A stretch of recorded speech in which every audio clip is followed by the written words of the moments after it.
Welcome to this version of Designfusion's Solid Edge blog. This blog will review the Solid Edge tips and tricks shown at Solid Edge University 2024. Here we're going to cover part 1 of that presentation. These tips and tricks are derived from questions from our tech line and questions received from training. As promised during the presentation, we're putting these up on our blog site, and you do not need Solid Edge 2024 for these tips and tricks. Tips and tricks number 1, the auto scale command. The auto scale sketch command scales all sketch geometry at the same ratio from a single driving dimension edit. For this to work, the command has to be toggled on, and it is toggled on by default, and only a single driving dimension can be present. When you use this command, the sketch zooms to fit completely after the auto scale takes effect. Notice the original sketch only has a single driving dimension.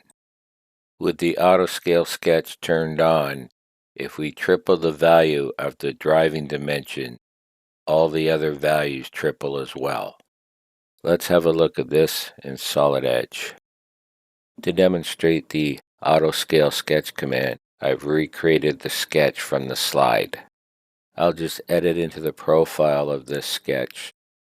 For the auto scale sketch to work, you can only have one driving dimension, and the rest have to be driven dimensions. Notice that the auto scale sketch command is on by default.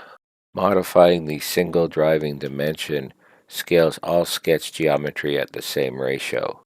A message appears when the auto scale sketch command is triggered. Click OK to dismiss the message, and you have the option to block it from reappearing.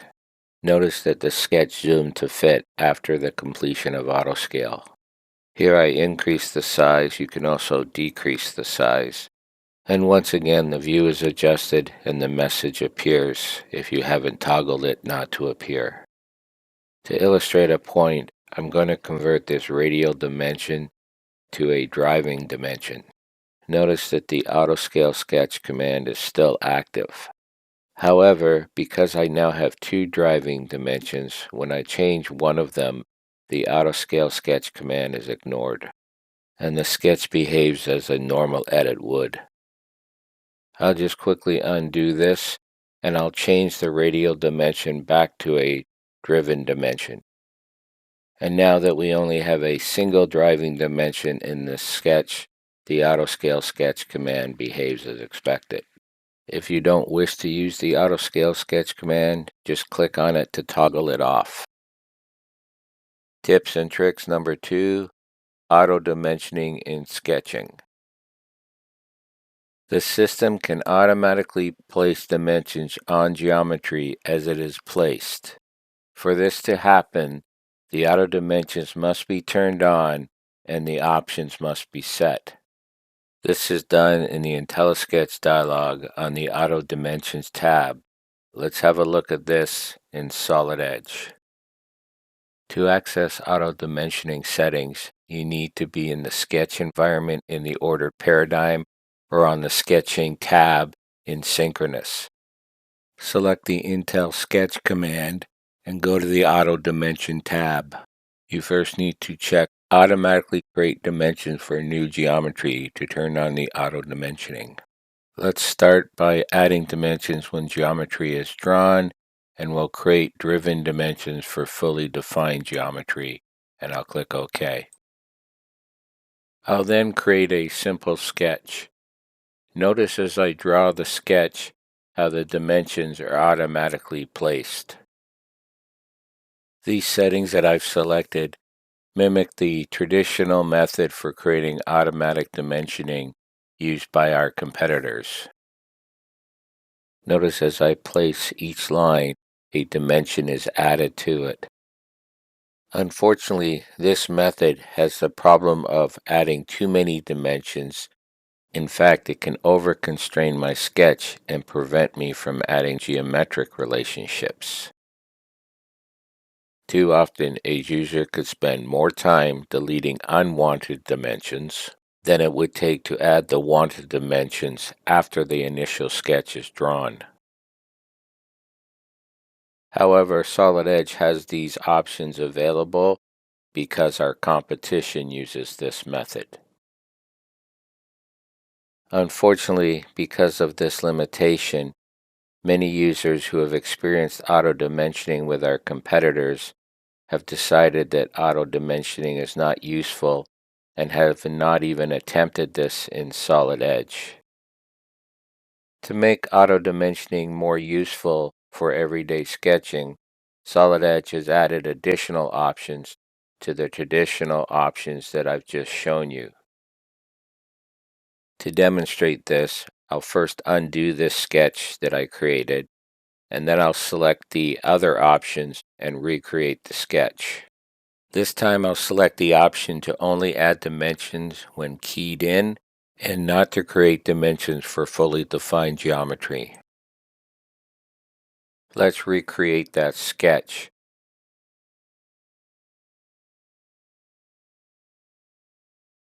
This time you'll notice that as I draw my sketch and type in specific values, the dimension is placed. But if I do not type in the length of the line, the value is not placed. Often this makes it easier for me to quickly place lines that I don't want values to attach to, but if I want the dimension, I'll actually type in the value. And you can see how quickly I've created this sketch. Keep in mind that you can always reposition the dimensions after the auto-dimensioning is complete. Plus, as always, you can edit any dimension of value as needed.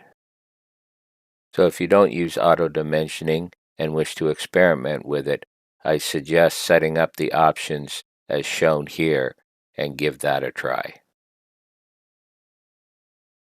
Tips and tricks number 3. Maintain cross-section shape and size in the sweep command. Under certain conditions, the shape of your cross-section can get distorted as it sweeps along the driving curve. Historically, to help control this, you would have to create multiple cross-sections. In Solid Edge 2020, they added the Maintain Cross-Section Shape and Size option.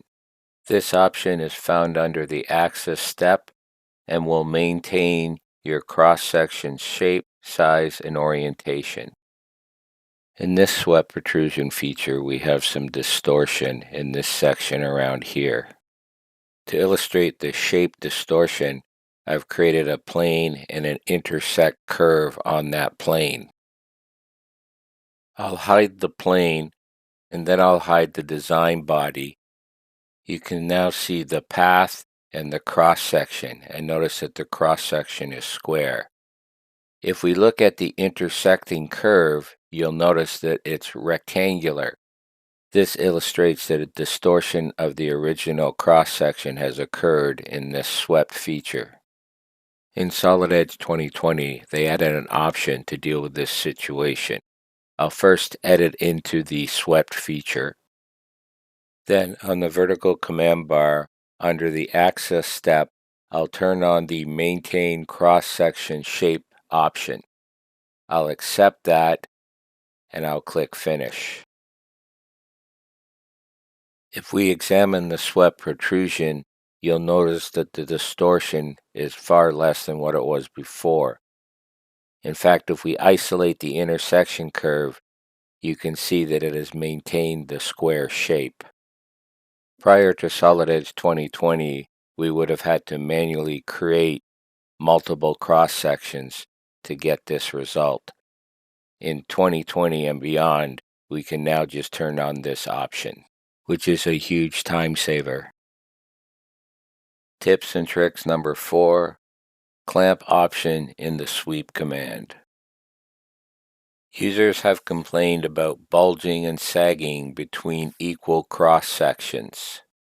In Solid Edge 2021, they added the clamp options to avoid bulge or sags between two equal cross sections. Let's have a look at how to turn these clamps on or off inside Solid Edge. The clamp option was added in Solid Edge 2021, and to demonstrate this, I'll first create this sweep without using clamps. So I'll select my drive curve, and then I'll select my multiple cross sections.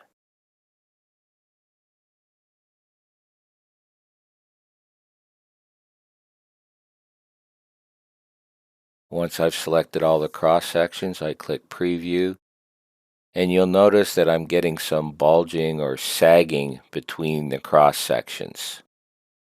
To deal with these sags and bulges, I go back to the cross section step on the vertical command bar, and you'll notice that I can control clamping on each individual cross section, or I can click on this option and control all the clamps from one cross section. I'll apply clamps to all the cross sections, and when a clamp is applied, you'll see this red dot appear, and then I'll click Preview. Notice this significantly reduces any bulging or sagging between two equal cross sections. And if you choose not to use the clamping, it's just as easy to turn it off as it is to turn it on. And notice that the bulge and sags reappear between equal cross sections. I'm going to turn the clamp back on, and I just want to re-emphasize that this is controlling all the clamps. If I turn this option off, I can go in and turn clamping on and off individually for each cross section. I'll leave them all turned on.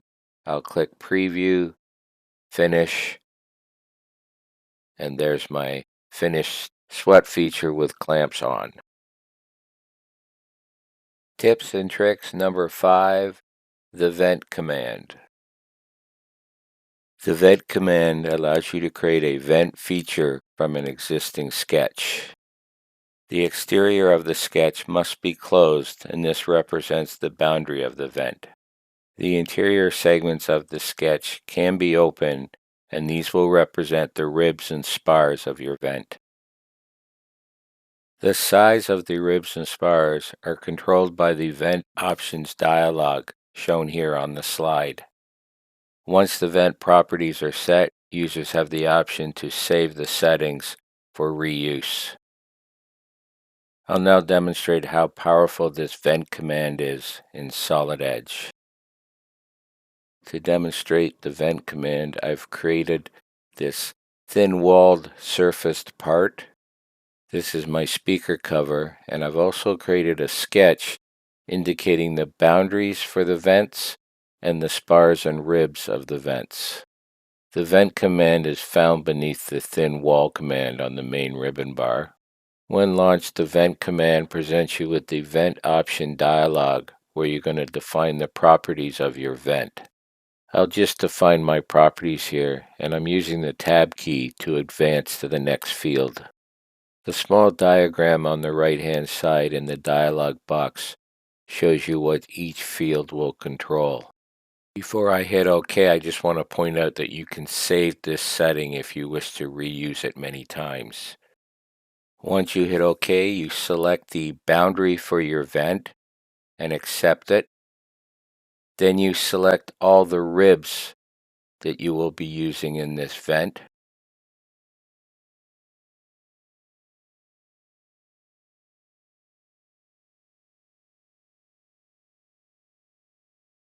Once you've selected all the lines for your ribs, accept them, and then select all the sketch lines that you'll be using for spars in this vent.